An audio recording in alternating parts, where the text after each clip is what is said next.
Saudações, senhoras e senhores, aqui é Diogo Rafael Moreira do site controversiacatólica.com. Neste vídeo que publico na Quinta-feira Santa, eu gostaria de dar início ao nosso tríduo de controvérsias seguindo os temas da Semana Santa. Eu começarei falando sobre Judas, mais especificamente sobre a possível salvação de Judas, tão apregoada por Jorge Mário Bergoglio, mais conhecido aí na imprensa como Papa Francisco, e todos aqueles que estão mais em sintonia com a sua mentalidade heterodoxa.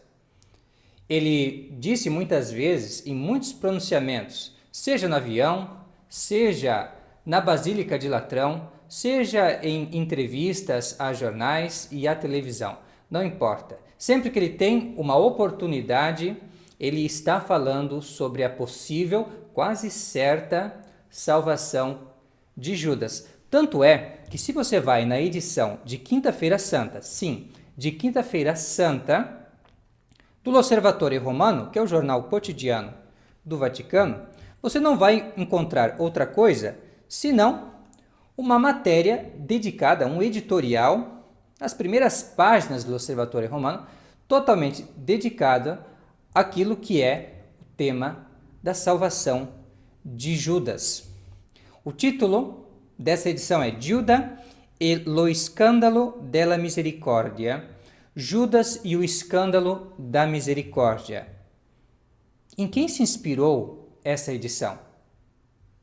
O redator desse texto aqui ele vai dizer que, na verdade, é o chefe do L'Osservatore Romano, sob Francisco, ele vai dizer que a inspiração dele não é outra senão o Papa Francisco. Tanto que esta imagem mesma, esta imagem horripilante que você vê aí, onde nós temos Nosso Senhor nu, depois da crucifixão, debruçado sobre Judas, morto e enforcado, tanto que você vê a árvore ali atrás, ele tinha acabado de se enforcar, e está ali então Nosso Senhor vindo ao resgate de Judas, cheio de compaixão. Esta é uma das imagens que fica no escritório de Francisco. E a outra imagem, curiosamente, tem o mesmo tema, um tema que vê de uma maneira hiperbólica e, digamos, de passagem, injusta e heterodoxa a misericórdia de Deus. Qual é a outra imagem? A outra imagem seria uma imagem medieval, na qual nós vemos representado Judas, de um lado, ali com a língua de fora, você pode enxergar aqui, vamos aumentar um pouquinho, Judas com a língua de fora, e do outro lado da imagem, que eu estou trazendo aqui para você, nós temos Judas, o mesmo Judas, sendo carregado por um homem. Segundo Francisco, este homem seria o bom pastor. De onde que ele tirou essa ideia de Judas e de onde que ele tirou, afinal de contas, que aí nós temos o bom pastor? É isso que nós vamos mostrar para você nos próximos minutos deste vídeo. Mas por hora nós podemos fazer alguns comentários a respeito desta imagem que aparece na abadia de Vézelay, na Borgonha, em França. Você vê, primeiramente, que essa é uma imagem que fica em cima de uma coluna. Isso se chama em arquitetura de capitel. A cobertura, a parte superior de um pilar, é normalmente decorada, e na abadia de Vézelay você tem 118 desses exemplares de capitéis, e por isso que, na verdade, ela quando se fala em capitel, é um paradigma, digamos, em arquitetura nesse respeito, e sobretudo também porque é uma abadia construída ao estilo românico. Então, claro, é uma peça de arquitetura interessante, e essa é a primeira observação, mas, a partir disso, também nós podemos ver que este homem aí, ele é um bom pastor, na ótica de Francisco, um tanto peculiar. Por quê? Porque ele não tem cajado, ele não tem ovelha, ele não tem calçado, e é muito estranho que ele seja uma representação de Cristo, bom pastor, porque se nós olhamos para outras imagens desta mesma abadia, representando Cristo, nós vamos ver que elas o representam de uma maneira diferente. Vamos demonstrar isso para você. Aqui temos uma imagem do portal central da nave, né, que tem é chamado de tímpano, né, em que aparece a figura de Cristo. Nós podemos aproximar aqui e você veja por si mesmo a diferença entre o Cristo, veja aqui que tem até a auréola também, que falta naquele bom pastor. Tem também a barba, que é nítida aqui, ó, você consegue perceber também, não obstante que não seja a melhor reprodução da imagem, mas é uma das melhores que temos na internet. E note a diferença entre este Cristo e este suposto Cristo de Francisco. Tem alguma semelhança? Talvez. Tem 2 olhos, tem um nariz, tem uma boca, mas nada muito além disso.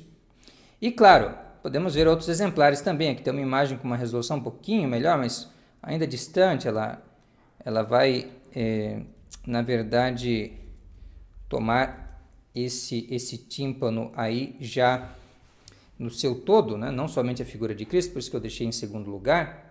Aqui alguns dizem que é uma representação da ascensão de Nosso Senhor, outros falam que é uma representação de Pentecostes, é algo discutido entre os estudiosos, mas o que nos interessa é que esse Cristo aqui realmente é diferente deste aqui.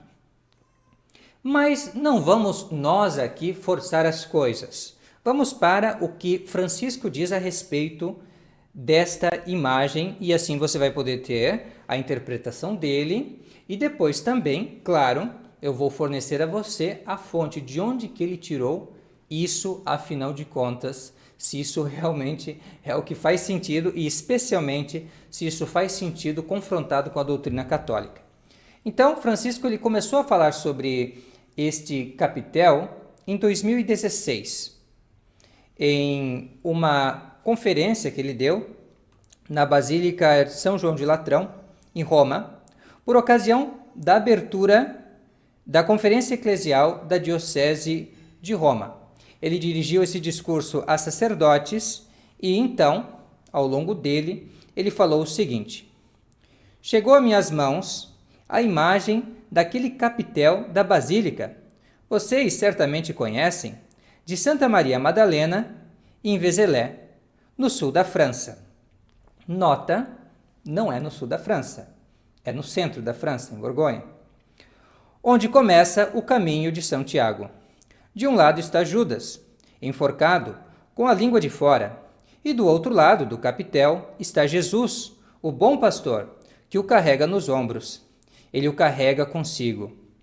Este é um mistério, mas esse povo medieval, olha só, esse povo medieval, que ensinava a catequese com figuras, compreendia o mistério de Judas. E Dom Primo Mazzolari tem um bom discurso na Quinta-feira Santa sobre isso. Um bom discurso. Ele é um sacerdote não desta diocese, mas da Itália. Um padre da Itália que compreendeu bem esta complexidade da lógica do Evangelho. E quem mais sujou as mãos foi Jesus. Jesus foi quem mais sujou. Ele não era limpo, entre aspas, mas foi ao povo, ao meio do povo, e tomou as pessoas como eram, não como deveriam ser. Então, Nosso Senhor não era perfeccionista. Se você é um traidor, se você é um blasfemador, não importa. Nosso Senhor vai até você. E é mais ou menos essa a ideia, afinal de contas, desse pregador que ele está referindo aqui, né, com o nome de Dom Primo Mazzolari. E é por isso que o discurso, este bom discurso, segundo Francisco, deste senhor, vai aparecer não em outra parte, senão no próprio L'Osservatore Romano, como você vê aqui,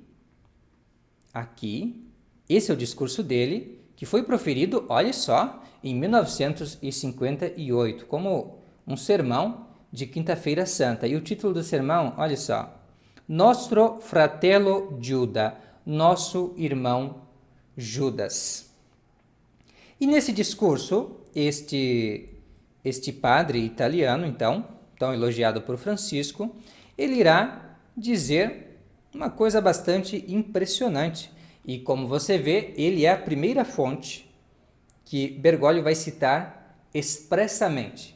Não é a fonte que levou a essa interpretação peculiar do capitel, como sendo o bom pastor carregando Judas, como a última ou a ovelha perdida, enfim, mas é a base teórica, o arcabouço teórico que permite tais interpretações, ou seja, essa possibilidade de Judas estar salvo. Então, a primeira fonte, Dom Primo Mazsolari, ele vai dizer o seguinte neste sermão. Estou destacando a parte principal do sermão, que mais nos interessa aqui. Quero bem também a Judas. Ele é meu irmão, Judas. Vou rezar por ele também esta noite, porque não julgo, não condeno.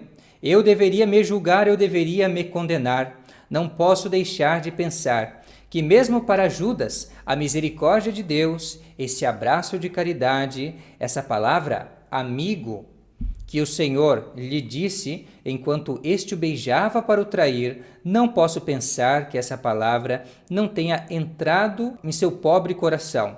E talvez, no último momento, lembrando daquela palavra e da aceitação do beijo, até mesmo Judas tenha sentido que o Senhor ainda o amava e o recebia entre os seus de lá. Talvez o primeiro apóstolo que tenha entrado junto dos dois ladrões. Deixa eu clarificar. Talvez Judas tenha sido o primeiro dos apóstolos a entrar no paraíso, junto dos dois ou com os dois ladrões.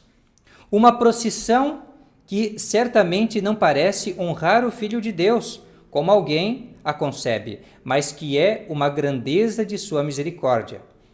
Então, é daí que Francisco avalia esse discurso como bom. Por quê? Porque ele abre para a salvação de Judas. A misericórdia de Deus é tão grande que mesmo o traidor e o blasfemador entram no céu e, na verdade, eles tomam a dianteira. Eles entram primeiro no céu. Embora isso possa ser aplicado geralmente a certos casos específicos, excepcionalmente isso pode acontecer, a pessoa se arrepender, a hora da morte, etc, etc. No caso de Judas, isto realmente é herético, porque Judas, ele, pela própria palavra revelada por Deus, por nosso Senhor mesmo, foi dito de Judas que ele foi condenado. E nós vamos ver isso, a evidência bíblica, patrística, já em seguida, para você poder ter a fundamentação católica que, infelizmente, Francisco não vai lhe dar, porque ele vai se basear, na realidade, neste padre herege aí e em um outro, que na verdade nem mais é padre, porque em 92 ele foi reduzido ao estado leigo, e é Eugen Droyman, este padre reduzido ao estado leigo, que escreveu um livro, de onde, muito provavelmente, é o que dizem todos os melhores informados sobre este assunto, onde se encontra pela primeira vez esta informação sobre o tal capitel. Isso foi um livro que saiu em 2015 em italiano, esse capitel de Vézelay, e que provavelmente então, é a fonte que Bergoglio está utilizando para justificar isso, provavelmente por meio ali também desses círculos, né, de modernismo que há no Vaticano, o pregador dele lá, o Raniero Cantalamessa, que também defendeu Judas, né, e tantos outros defensores de Judas. Claro, sempre houve esses defensores de Judas nos meios pós-conciliares. O que acontece agora de mais diferente é que Francisco vem falando sobre isso reiteradamente porque está de acordo com seu evangelho novo da misericórdia hiperbólica que alcança todos universalmente. Então, o que nós podemos então saber sobre este senhor aí, este Eugen Droyman? Ele escreveu um livro chamado O Evangelho segundo Marcos, Imagens da Redenção, que nas páginas 369 e 370, na edição italiana de 2015, vai dizer o seguinte: na igreja de Vézelay há duas representações de Judas.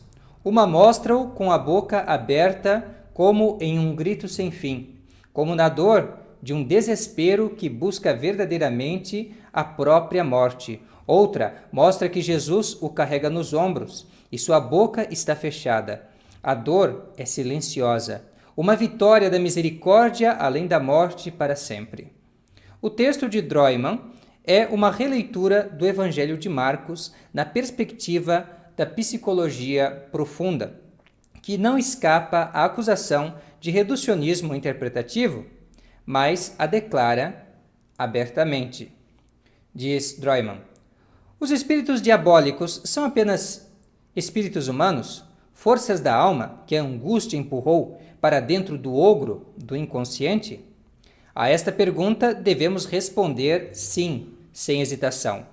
Por esta e outras posições decididamente heterodoxas, Droyman foi suspenso ad vinis em 1992 e reduzido ao estado leigo.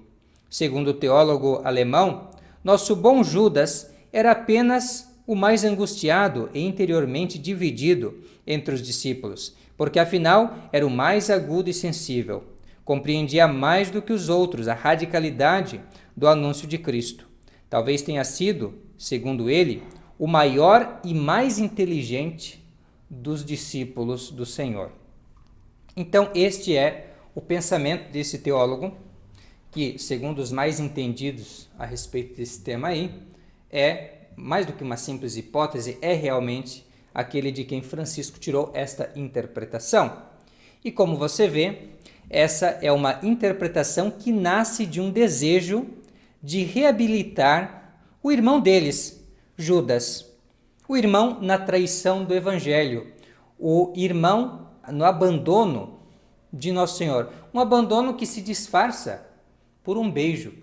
Parece que querem bem a Nosso Senhor, mas na verdade entregam Nosso Senhor aos seus inimigos. E é assim então, com uma mentira oculta, uma mentira que até se serve da Idade Média, eles querem suplantar a verdadeira doutrina católica sobre a misericórdia de Deus e sobre a salvação. E para não, renunciando ao tom de controvérsia, nós colocarmos uma barreira às suas pretensões, aqui vou trazer para vocês algumas fontes verdadeiramente católicas em que você pode entender realmente qual é a doutrina da Igreja sobre a sorte de Judas e assim também entender com isso qual é a doutrina da Igreja sobre a misericórdia de Deus, sobre a salvação das almas. São tantos autores que nós poderíamos aduzir. Fizemos aqui uma seleção para a maior comodidade de todos vocês. Nós vamos começar pela Sagrada Escritura, depois vamos para os Santos Padres, para outras fontes também, santos, para o magistério da Igreja, e assim nós vamos realmente fechar esse nosso vídeo explicando qual é a verdadeira doutrina católica sobre Judas Iscariotes. Então, antes, só deixe-me observar que nós não nos baseamos simplesmente em análise desse texto aqui, mas nós nos servimos de outros artigos também sobre esse assunto. Por exemplo, além desse vídeo aqui em que Francisco diz exatamente o que eu falei a vocês na leitura que fiz, é simplesmente uma transcrição do que ele diz nesse discurso aos sacerdotes em 2016. Também nós nos baseamos no editorial do número 72 do ano passado da revista Sodalicium Pianum, do Instituto Mater Boni Concilii, dirigido pelo padre Francesco Ricossa, né? Chamado em italiano como Dom Ricossa, mais conhecido assim. Ele escreve um belo editorial justamente comentando essa publicação do L'Osservatore Romano e justamente esse vídeo de Francisco também, ele aparece aqui inclusive, aqui esse vídeo, não é? Comenta também o Capitel de Vézelay, e é interessante que ele mostra realmente uma imagem verdadeiramente medieval, né, em que não está sendo Judas buscado por Cristo, que é uma falsidade. Os medievais entendiam que Judas foi condenado ao inferno, isso está na Divina Comédia, isso está nessa imagem aqui também, por exemplo, o demônio buscando a alma de Judas. Aí assim, é uma fonte muito interessante, também tem esse artigo aqui que é muito revelador, porque mostra também as diferenças iconográficas, mostra que na verdade não é o bom pastor, mas na realidade é um coveiro que está levando Judas, né? Está levando Judas na direção das trevas, por isso que a orientação, né, em que está indo o coveiro mostra que está levando Judas ao inferno. Então aqui aparece realmente uma interpretação não questionável e bem embasada desse capitel de Vézelay. É um artigo interessante também, em italiano. Aqui em inglês nós temos alguns artigos do Novus Ordo Atti. Tá? Por meio desse artigo mais recente, Yes, Judas is in Hell, response to Steve Kellmeyer. Sim, Judas está no inferno, resposta a Steve Kellmeyer. Nesse artigo do Novus Ordo Atti que você vai encontrar informações sobre esse caso e também links para outros artigos em que ele comenta já em edições anteriores, em quintas-feiras santas anteriores, essas afirmações de Francisco. Também são algumas fontes que você pode utilizar, tem muitos outros comentários a esse respeito, nós ficamos com esses aqui para fins de brevidade, são os que nós mais recomendamos. Agora, vamos para o que é a doutrina católica sobre Judas. Então, primeiramente, o que nos atesta a Sagrada Escritura. Nós vamos encontrar já nos evangelhos sinópticos, em São Marcos, em São Mateus, em São Lucas, a seguinte afirmação. Essa nós vamos tirar de São Marcos, capítulo 14, versículo 21, onde Nosso Senhor diz o seguinte: E quanto ao Filho do Homem, ele vai segundo o que dele está escrito. Mas ai daquele homem, por meio do qual será entregue o Filho do Homem. Melhor lhe fora, se esse homem não houvera nascido. Quem entregou o Filho do Homem? Judas. Então, é melhor que não tivesse nascido. Como se pode dizer isso de uma pessoa bem-aventurada? Ou ainda de uma pessoa que pode passar até o fim do mundo no purgatório, mas que, enfim, se salvará. Como se pode dizer que não valeu ela ter nascido? Que era melhor que não tivesse nascido? Como? Se no fim acabou tendo a visão de Deus se salvando? Por mais que tenha sofrido e tudo mais, não importa, ela está no céu. Então, a única explicação para Nosso Senhor ter dito de Judas que melhor seria que não tivesse nascido é que realmente ele foi condenado ao inferno, porque realmente é terrível a condenação ao inferno, irreparável, uma perda irreparável, e a pessoa acaba pior do que ela estava, não é? Então, essa afirmação só faz sentido se Judas realmente foi condenado. Também tem uma outra passagem agora do Evangelho segundo São João, em que se diz o seguinte: Eu conservei os que tu me deste, e nenhum destes se perdeu, mas somente o que era filho de perdição, para se cumprir a Escritura. João capítulo 17, versículo 12. Filho de perdição, uma referência a Judas. Para se cumprir a Escritura dizia que o Messias seria entregue, não é? Então, esse filho de perdição, identificado por todos os exegetas católicos como Judas, se perdeu, né? Filho de perdição, se perdeu, e mesmo Nosso Senhor, como se diz, guardou a todos, exceto ele. Ele é a exceção, ou seja, ele é aquele que vai se perder. Portanto, Nosso Senhor falou, está falado.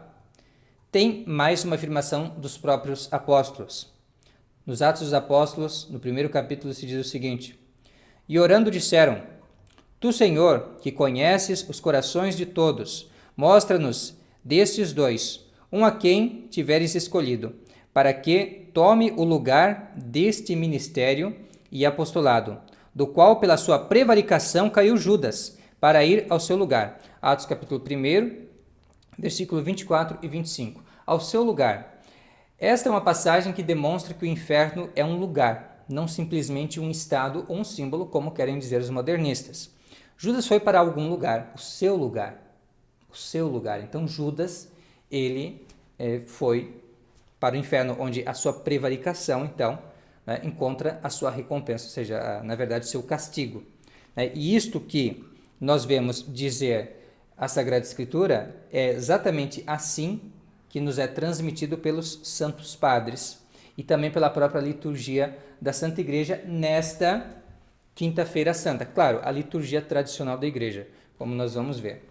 Vamos começar pelos santos padres. Aqui no Ocidente vamos tomar um Santo Padre, poderíamos tomar outros também, Santo Agostinho, São Jerônimo, mas vamos ficar com São Leão Magno, que sobre Judas dirá o seguinte: a este perdão de Cristo o traidor Judas não pôde alcançar, pois ele, o filho da perdição, a quem o diabo estava à direita, entregou-se ao desespero antes que Cristo cumprisse o mistério da redenção universal, pois na medida em que o Senhor morreu pelos pecadores, talvez até ele pudesse ter encontrado a salvação, se não tivesse se apressado em se enforcar. Mas o ímpio traidor recusou-se a entendê-lo e tomou medidas contra si mesmo, não na autocondenação do arrependimento, mas na loucura da perdição. E assim, aquele que havia vendido o autor da vida a seus assassinos, mesmo morrendo, fez crescer a medida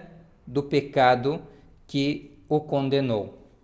Isso diz São Leão Magno no seu Sermão 62, capítulo 4. E entre os gregos, segundo o que nos atesta Santo Afonso Maria de Ligório, na sua obra Preparação para a Morte, nós temos São João Crisóstomo, que também vai comentar sobre a sorte de Judas. Eu vou enquadrar esta citação de São João Crisóstomo dentro da meditação número 17 dessa obra Preparação para a Morte, até para você entender também um pouco essa questão da misericórdia de Deus. Então, são palavras de Santo Afonso que vai citar São João Crisóstomo. Ele diz assim: desgraçado daquele que abusa da bondade de Deus para ofendê-lo mais. Lúcifer, como afirma São Bernardo, foi castigado por Deus com tão assombrosa presteza, porque ao rebelar-se esperava não ser punido.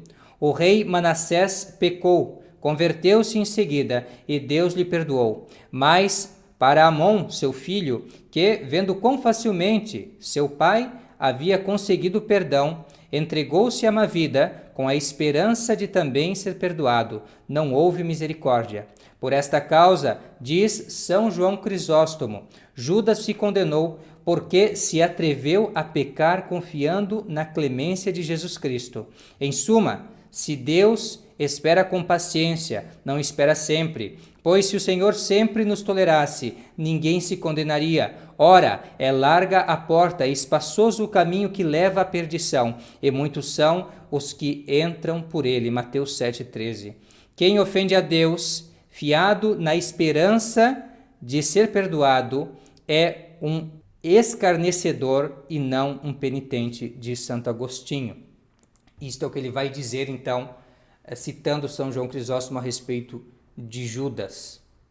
Então, ele se perdeu pela sua presunção. Ele pensava que seria perdoado pela clemência de Cristo e não foi. Então veja que diferença grande que há entre este ensinamento católico tradicional desse ensinamento de Francisco, que é muito bem representado realmente por aquela imagem horrorosa e blasfema. É um ensinamento feio. É um ensinamento que mostra que a presunção de um pecador, a traição de um pecador encontra uma misericórdia de Deus, que a misericórdia de Deus realmente é conivente com a maldade, conivente com a maior injustiça já cometida. Então, que não tem indignação, que não tem justiça, uma coisa que repugna a uma pessoa honesta, que tem um senso de certo e de errado, é uma palhaçada, torna toda a paixão de Cristo uma palhaçada, uma brincadeira, um teatro. A verdade é essa. Veja como a perspectiva de Santo Afonso é diferente. E 10 considerações em preparação para a morte para a frente, ou seja, na consideração de número 27, Santo Afonso voltará a falar sobre Judas. Agora tratando da eternidade das penas do inferno. Sim, para Santo Afonso não era questão de hipótese e de teoria e de possibilidade. Judas realmente está no inferno, isto é algo certo. Ele diz assim: infeliz Judas, no italiano, literalmente pobre Judas, há mais de 1700 anos que já está no inferno. E não obstante, se diria que seu castigo apenas vai em princípio, apenas tem começado o castigo de Judas. Então, a certeza católica de que ele está no inferno, e o que nós vemos na liturgia é exatamente a mesma doutrina, porque a fé católica é imutável. Os hereges querem mudar a doutrina da igreja, esses inovadores, profetizados, esses falsos doutores profetizados na Sagrada Escritura por São Paulo Apóstolo e muitos outros testemunhos. Mas a Igreja Católica mantém a fé de sempre, e isso nós vemos na sua liturgia da Semana Santa, na oração justamente da missa de Quinta-feira Santa, em que se diz o seguinte: ó Deus, de quem Judas recebeu o castigo de seu pecado, e o ladrão a recompensa de sua profissão de fé, concedei-nos o efeito de vossa misericórdia, a fim de que, como nosso Senhor Jesus Cristo, em sua paixão, a um e outro tratou segundo os méritos, assim também, destruída a nossa antiga maldade, nos conceda a graça de sua ressurreição. Ele que, sendo Deus, convosco vive e reina. Eis a beleza da doutrina católica, então, que coloca a questão das boas obras e dos méritos, porque é coisa protestante nós pensarmos que, então, basta um ato de fé, um movimento do coração, que eu já estou salvo, já encontrei Jesus, não preciso fazer mais nada. Não é assim. Tem que ter méritos, e Nosso Senhor, que é Rei, Ele retribui de acordo com as obras. Se fez boas obras, por exemplo, o ladrão ali na cruz se arrependeu verdadeiramente, deu um testemunho de fé em Nosso Senhor Jesus Cristo, realmente, quer dizer, uma demonstração pública, né, de fé em Jesus Cristo, defendeu Nosso Senhor Jesus Cristo, então de Nosso Senhor Jesus Cristo encontrou misericórdia. Agora Judas não. Judas não encontrou, ele encontrou o castigo de Deus. E é isso que ensina a Sagrada Liturgia da Igreja, que é um poderoso local teológico, porque não pode haver erro de fé e moral na Sagrada Liturgia que a Igreja celebra universalmente. Então isso aqui é uma certeza de fé que nós temos, que Judas foi castigado. E o Catecismo Romano, em 2 lugares, também vai afirmar a mesma coisa, o Catecismo do Concílio de Trento. Falando sobre o sacramento da penitência, ele vai falar sobre os tipos de penitência que não agradam a Deus, né? De arrependimento, digamos assim, que não são verdadeiro arrependimento, que não agradam a Deus. Ele vai falar então desses casos aqui que eu vou mencionar a você. Acontece por vezes não terem os homens dor suficiente dos pecados que cometeram. Como escreve Salomão, homens há que até se regozijam do mal praticado. Outros, pelo contrário, se entregam de tal maneira à dor e aflição que desesperam inteiramente da salvação. Tal era, provavelmente, a disposição de Caim, quando bradou: muito grande é a minha iniquidade, para que eu mereça perdão. Mas tal era, certamente. Em Caim era uma possibilidade, em Judas uma certeza. Mas tal era certamente a disposição de Judas. Tocado de arrependimento, enforcou-se e perdeu assim a vida e a própria alma. Este é o ensinamento do Catecismo Romano quando fala a respeito da penitência. E agora, falando sobre as ordens sagradas, ele vai reiterar a certeza da condenação de Judas, que não lhe adiantou estar no círculo dos discípulos mais próximos de Cristo, porque ainda assim ele se perdeu pela avareza. Diz assim o Catecismo Romano: outros há que são levados ao sacerdócio porque desejam e cobiçam altas dignidades. Outros ainda querem as ordens sagradas como fontes de grandes riquezas. Por sinal, só pensam em ordenar-se quando recebem a oferta de rendoso benefício eclesiástico. A estes é que nosso Salvador chama de mercenários, e deles também dizia Ezequiel que apacentam a si próprios e não as ovelhas. A torpe malícia desses homens denigre a tal ponto o estado sacerdotal que aos olhos dos fiéis nada pode haver de mais baixo e aviltante. De outro lado, faz com que eles mesmos nenhum fruto possam tirar do seu sacerdócio, senão o que Judas colheu do exercício de seu apostolado. Acarretou-lhe a condenação eterna. E esse ensinamento que você vê no Catecismo Romano, na parte que fala sobre o sacramento da ordem, você encontrará o mesmo ensinamento, tratando a respeito da avareza entre os sacerdotes. A avareza é o quê? Um apego às coisas desse mundo, que não me faz servir a Deus, mas servir e agradar aos homens, agradar ao dinheiro, agradar aos poderosos. Então, agradar as ideias da moda. Então, essa avareza também alude Pio XI como a grande inimiga da igreja.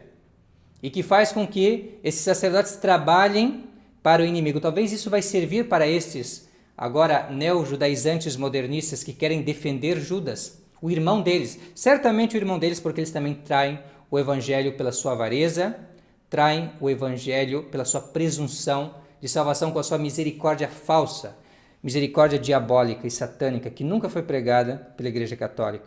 Então, vai dizer o seguinte, Pio XI, falando em uma carta encíclica aos sacerdotes, ele dirá o seguinte: quando se reflete que um apóstolo de Cristo, um dos 12, como condor observam os evangelistas, Judas, fala-se aqui de Judas, foi arrastado ao abismo da maldade, precisamente pelo espírito de cobiça dos bens da terra. Compreende-se bem que este mesmo espírito pôde acarretar à igreja tantos males no curso dos séculos. A cobiça, chamada pelo Espírito Santo, raiz de todos os males, pode levar o homem a todos os crimes. E quando a tanto não chegue, um sacerdote, tocado deste vício, praticamente de caso pensado ou sem adverti-lo, faz causa comum com os inimigos de Deus e da Igreja e coopera para a realização de seus planos iníquos. Papa Pio XI, carta encíclica Ad Catholici Sacerdotii, 20 de dezembro de 1935. Creio, meus caros, que cumpri o meu papel, colhi evidência suficiente em diferentes fontes da verdade católica que mostra qual foi a verdadeira sorte de Judas e qual será a sorte destes seus irmãos e apologistas modernos, como Francisco mesmo. A sorte deles será terrível, porque nada vão aproveitar do seu apostolado, do seu trabalho. Se aproximam-se de Deus com esta presunção, se ensinam para os outros a ter essa presunção de que Deus vai ter misericórdia de você, assim como teve do maior traidor de todos os tempos, da própria figura de traidor. E assim como terá na mentalidade deles, eles também fazem essa apologia ao próprio diabo. Satanás também, no fim dos tempos, há de ser perdoado. Assim já dizia antigamente os cainitas gnósticos, como lembra Dom Rui Costa no seu editorial, já diziam os originistas. E hoje, esses modernos neomodernistas, eles simplesmente repetem essas heresias que a igreja já condenou, já anatematizou. E infelizmente eles posando como se fossem realmente representantes de Cristo, representantes da Igreja Católica, quando na verdade eles estão aí para afastar as pessoas dessa doutrina. Para tentar reparar um pouco nesse tempo tão sagrado da Semana Santa, os males de sua péssima influência, fiz esse vídeo, eu espero ter contribuído então para disseminar o que é realmente informação e verdade católica sobre a sorte de Judas, sobre a misericórdia de Deus e sobre a salvação das nossas almas. Muito obrigado pela sua atenção, fique com Deus e até a próxima. Tchau, tchau.